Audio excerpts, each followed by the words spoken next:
Ito po ang iyong opening remarks. Kaya ang tunyo ko na mag-English naman. Kapag mayroong isang abogado dito, ininsulto ang isang member ng Quadcom na hindi raw marunong mag-English.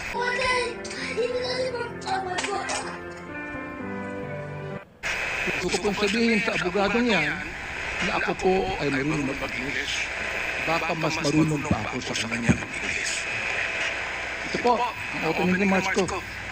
Sa ating Deputy Speaker, sa ating Deputy Speaker, sa ating mga co-chairs, ladies and gentlemen, colleagues, at mga kababayan.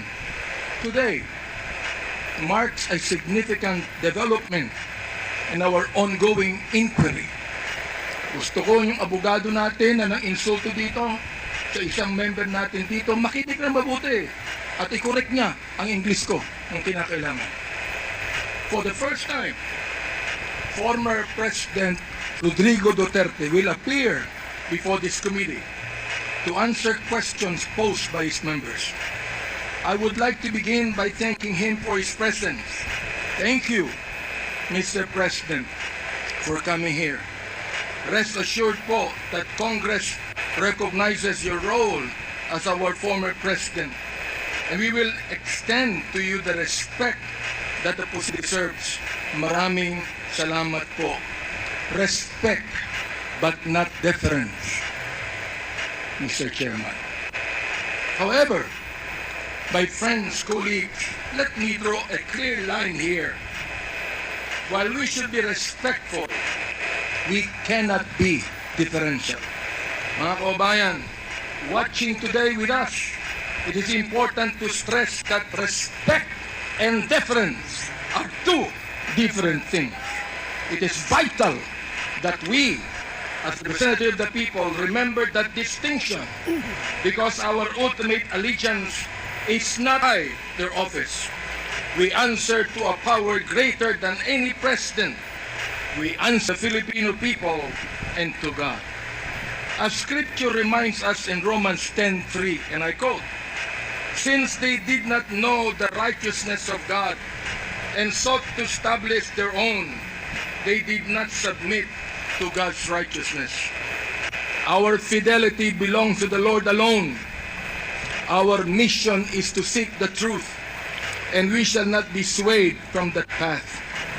As we have said time and time again, we have organized this inquiry with a solemn purpose to recommend avenues for justice to be served, seek accountability, and uncover the truth as we adhere to the rules of inquiry in aid of legislation. And inherent to this is our moral obligation to stop the vicious cycle of extrajudicial killings against our people who cannot defend themselves, to stop the blatant violations of our Constitution and our laws by scheming individuals and criminal syndicates, and to abate the social menace of illegal drugs. It is our sincere hope that the former President's presence here today will aid this objective, not hinder it. Everyone here, including the former President, to speak openly and honestly, as this inquiry's goal is not to cast blame for its own sake, but to serve the cause of justice. Mr. Chairman, marahil po, hindi na ako nakikilala ng ating former President. Magpapakilala po muli ako. Mr. President, ako po si Bishop Benny Abante, ang Pangulo ng Bible Mode, Bible Believers League for Morality and Democracy, na mayroong 6,000 churches sa buong mundo. Kung naalala niyo, Mr. President, bago kayo tumakbo and you were still deciding to run, I was invited by a common friend to meet with you. And we did at the Fairmont Hotel in Makati. I hope that you will remember that. With me are two pastors, and we prayed together. I prayed for you, asking the Lord to give you the right decision to run for the presidency. I do not know you from Adam, Mr. President. But I believe in your cause. I believe in your plan. And because of this, Mr. President, I work hard to campaign for you. May pitira sa amin at sinisira ang aking reputasyon. Gusto kong sabihin sa kanila, ilang boto ba ang ibinigay nyo kay former President? Ako po, Mr. President, libo-libong boto ang binigay namin sa inyo. Nagpasalamat ba kayo sa akin? Hindi. Nilapitan niyo po ba ako? Hindi. Mabuti pa, Senator Bongo, Mr. President, nagpunta sa aking simbahan at nagpasalamat sapagkat sinuportahan namin kayo at siya, Mr. President. Now, gusto kong sabihin po dito sa Quadcom na ito, ako ba'y lumapit sa inyo para humingi ng pabor? Hindi po. Ako ba'y lumapit sa inyo para magrekomenda ng justice, magrekomenda ng general, magrekomenda ng secretary? Hindi po. Hindi ako nagpunta ng Malacanang nung kayo nanunungkulan sa loob ng 6 na taon. Isang beses lang. Ako po ay nagsabi kay Senator Bongo, kung maaari na makapag-usap po tayo. Pumayag po siya. At nag-usap po tayo, if you would remember that, Mr. President. Nag-usap tayo confidentially. Ano pong ginawa ko? Binuksan ko po ang Biblia. Ipinakita ko sa inyo na walang ibang tagapagligtas kundi ang Panginoong Kristo. Ipinakita ko sa inyo ang maaaring magbago ng buhay natin, walang iba kundi ang ating Panginoon. Sinabi ko sa inyo ang nakalagay sa John 3:16, for God so loved the world, that He gave His only begotten Son, that whosoever believeth in Him should not perish, but have everlasting life. Binantayan ko ang inyong panunungkulan. Nakita ko na maganda ang plano niyo. Nakita ko po, Mr. Chair, na ayaw ng Pangulo na itong bansang Pilipinas mahulog sa kamay ng mga drug lords at drug traffickers.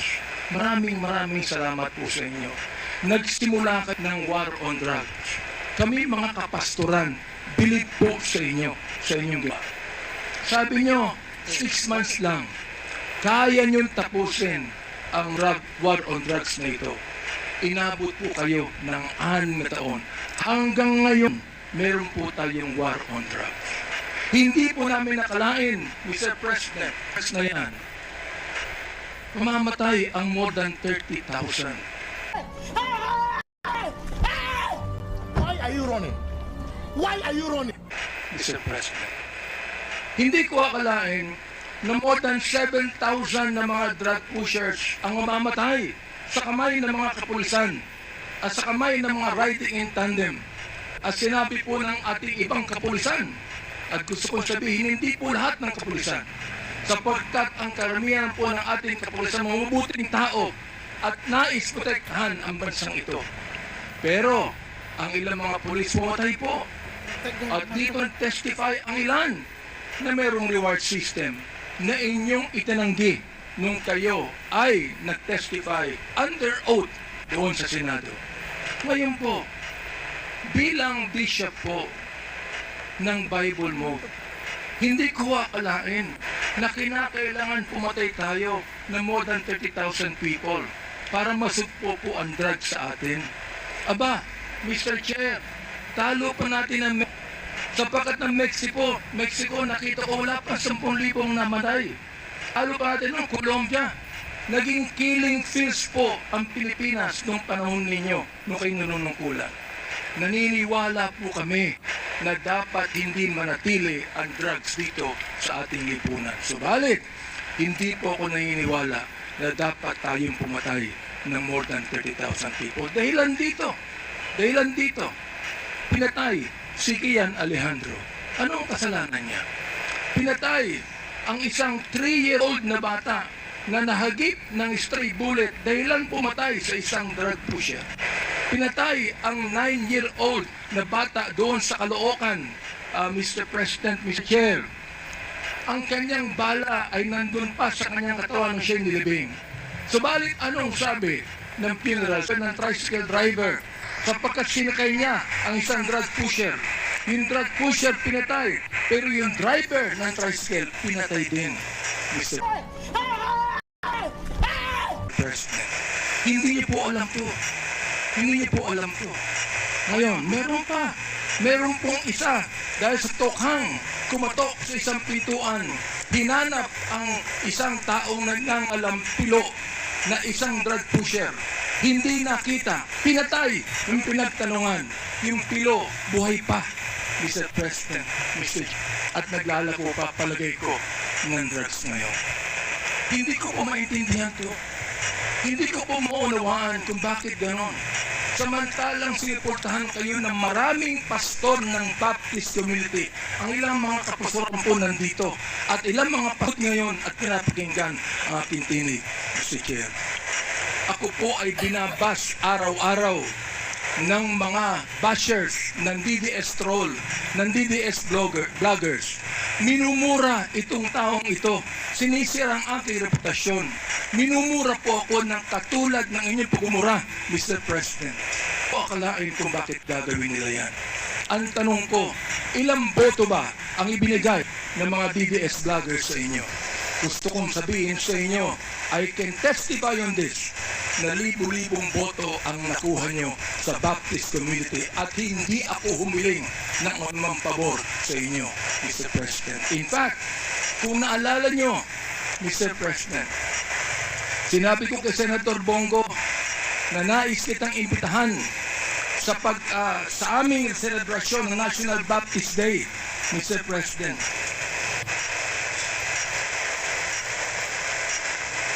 Hihinto ko lang po yung pakikipag-usap na ito nagdalaga sa ating presidente para po makapakinig po sa akin ng tama. Inimbitahan ko kayo. Nagpunta ho kayo, Mr. President.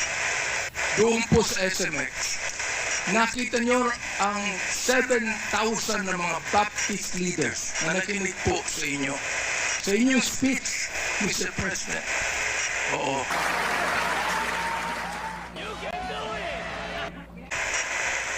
Doon po sa speech ninyo, sa harapan po bishop at ng mga pastor, nagmumura kayo. Pinagbigyan namin kayo.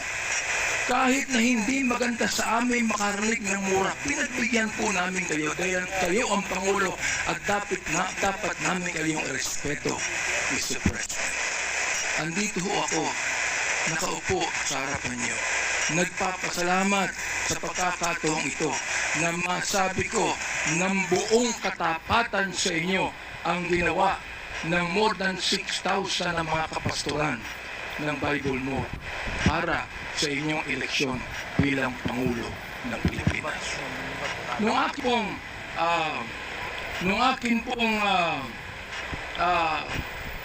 file ako ng bill, Mr. President, yung pong tinatawag nating Republic 118x7, an act declaring the second Thursday of January of every year as special working holiday to be known as National Baptist Day. Sinuportahan po ito ng lahat ng mga congressman. Sinuportahan po ito ng lahat ng mga senador. Okay. At nilagay po sa inyong opisina. Pinirmahan niyo ba ang bill na yan? Hindi po. Naging batas yan because it lapsed into law after 30 days. Pero, okay sa amin yun. Okay lang po sa amin yun. Yun na lang siguro ang maaaring pasalamat, Mr. President, sa amin. Bilang pagboto namin sa inyo ng mga libo-libo mga leaders at Baptist members sa buong kapuluan. Hanggang ngayon, nirerespeto po kayo ng aming kapastoran. Hanggang ngayon, pati yung kapastoran po namin sa Mindanao, galang kayo. Maraming kami pastor sa Davao na ginagalang po kayo. Bakit po? Sapagkat kayo ay naging Pangulo ng Pilipinas. Ang kahilingan lang po namin dito, Mr. President, habang kayo po ay kinakausap namin ngayong umaga, ang kahilingan lang po namin dito ay sana po naman respetuhin po ninyo ang Quadcom hearing na ito sa pamamagitan ng hindi paggamit ng mga vulgar words, Mr. President. Sapagkat gusto kong sabihin sa inyo bilang warning na kapag kayo po ay nagmura sa Quadcom hearing na ito, I will make a point of order on you. Oh my God! Meron po akong batayan na batas sa tinatawag po nating disturbance of proceedings. Gusto kong basahin doon po sa Psalms 109, 17 to 18 and 28. Hindi ko alam kung naniniwala kayo sa Diyos. Hindi ko alam kung naniniwala kayo sa Biblia. Samantalang sa isang pagkakataon, tinawag ng Diyos na stupid, Mr. President. Tinanggap po namin yan sa kayo Pangulo. Oo. At nagpapasalamat ako. Hanggang ngayon po, buhay pa kayo. Kahit na po tinawag niyo ang Diyos na isang estupido, Diyos. Oo. Hindi ko alam kung tanggap yan sa lahat ng mga nakikinig sa akin ngayong umaga. Pero ito po, gusto kong basahin sa inyo bilang isa rin namang warning. Sa wikang Tagalog, babasahin ko, sapagkat iniisip niya ang manumpa, ang magsabi ng masama, kaya darating niyon sa kanya, sapagkat hindi siya nalo sa pagpapala, kaya't malayo yaon sa kanya. Dahil binihisan niya ang sarili niya ng pagsabi ng masama o pagsumpa na gaya ng kanyang sariling damit, yaoy papasok sa kanyang kalooban na gaya ng tubig at gaya ng langit sa kanyang mga buto. Hayaang sumumpa sila. Hayaang sila ay magmura. Ngunit magpala ka. Ang kahilingan po namin ngayon, Mr. President, sana po, imbis na mura ang marinig namin sa inyo, sana po, bigyan nyo kami ng pagpapala sa Quadcom na ito. Sapagkat hindi personalidad ang tinutukoy namin dito. Ang tinutukoy po natin ito, issue na kinakailangan po natin tuntukan sapagkat ito po'y kailangan ng ating bayan. Kapag sila'y bumangon, sila'y mapapahiya, ngunit ang iyong lingkod ay magagalak. Yan po ang sinabi sa Salmo, Mr. Chair. Salamat po sapagkat hinayaan niyo ako na magsabi sa inyo ng buong katapatan na walang halong anumang pagkukunwari, Mr. President. Ginagalang ko pa rin po kayo. Hindi po dahilan ay kayo, kundi dahilan sa minsan naging Pangulo kayo ng Pilipinas. Kaya nga po ang aking opening remark is what? Respect, not deference. We are not here to give you obeisance. We are not here to give you obedience. We are not here to submit to you. We are here as equal members of this House, Mr. President, Mr. Former President. You are now a private citizen. And I hope and pray that you would give us equal respect as we give you equal respect today. Maraming salamat po, Mr. Chair. Thank you.